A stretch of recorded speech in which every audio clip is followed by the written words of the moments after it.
Hello student, আজকে আমি তোমাদের সাথে আলোচনা করতে চলেছি মাধ্যমিক 2024-25 এবিটিএ টেস্ট পেপারের হিস্ট্রি পেজ নাম্বার 225 এবং 254 এমসিকিউ। 225 নাম্বার পৃষ্ঠার first question, Mohun Bagan club IFA shield জয় করে 1911 খ্রিস্টাব্দে। সোমপ্রকাশ ছিল একটি সাপ্তাহিক পত্রিকা। ভারতের শিক্ষাক্ষেত্রে চুইয়ে পড়া নীতি প্রবর্তন করেন মেকলে। যে আইনের মাধ্যমে সতীদাহ প্রথা রদ করা হয় তা হলো সপ্তদশ আইন। হিস্ট্রি অব বেঙ্গল গ্রন্থটি রচনা করেন যদুনাথ সরকার।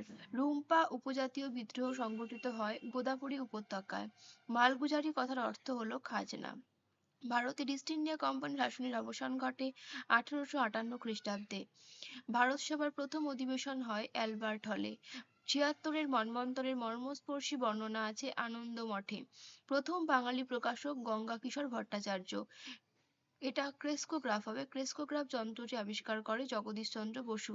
বীরেন্দ্রনাথ শাসমল পরিচিত ছিলেন যেই নামে দেশপ্রাণ। ভারতে প্রথম মে দিবস পালিত হয় 1923 খ্রিস্টাব্দে। সর্বভারতীয় কিষাণ সভার প্রথম সভাপতি ছিলেন স্বামী সহজানন্দ।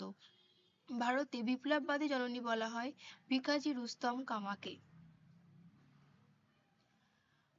মাতঙ্গিনী হাজরা ভারত ছাড়ো আন্দোলনে অংশগ্রহণ করেন যে স্থানে তমলুক। সাম্প্রদায়িক বাটোয়ারা নীতি প্রবর্তিত হয় 1932 খ্রিস্টাব্দে।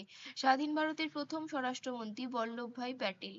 1950 খ্রিস্টাব্দে নেহেরু লিয়াকত চুক্তি যে নামে পরিচিত ছিল তা হলো দিল্লি চুক্তি। দেখে নেওয়া যাক আমাদের নেক্সট পেজের এমসিকিউ 254 নাম্বার পৃষ্ঠা।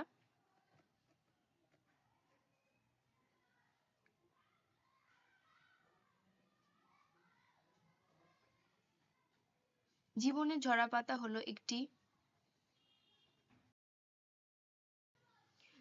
ঝরাপাতা হলো একটি আত্মজীবনী। প্রথম নির্বাক চলচ্চিত্র ছিল রাজা হরিশ্চন্দ্র। বাংলায় ইংরেজি শিক্ষার জনক হলেন মেকলে। হিন্দু কলেজের বর্তমান নাম প্রেসিডেন্সি বিশ্ববিদ্যালয়। 19 শতকের নবজাগরণকে ঐতিহাসিক প্রতারণা বলেছেন বিনয় ঘোষ। নিজেকে ধরতিয়াবা বলে ঘোষণা করেন বিরসা মুন্ডা। ভারতের প্রথম নীলকর ছিলেন লুই বোনার্ড।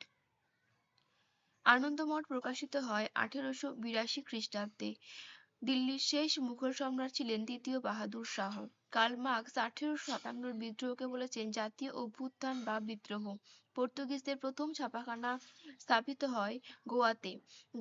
গোলদিঘির গোলামখানায় পরিচিত ছিল কলকাতা বিশ্ববিদ্যালয়। ওয়ার্কার্স অ্যান্ড পেজেন্টস পার্টি গঠিত হয় 1927 খ্রিস্টাব্দে। ভারতের রাজধানী কলকাতা থেকে দিল্লিতে স্থানান্তরিত হয় 1911 সালে। গণবাণী পত্রিকার সম্পাদক ছিলেন কাজী নজরুল ইসলাম। ভারতের নাইটিঙ্গেল নামে পরিচিত ছিলেন সরোজিনী নাইডু।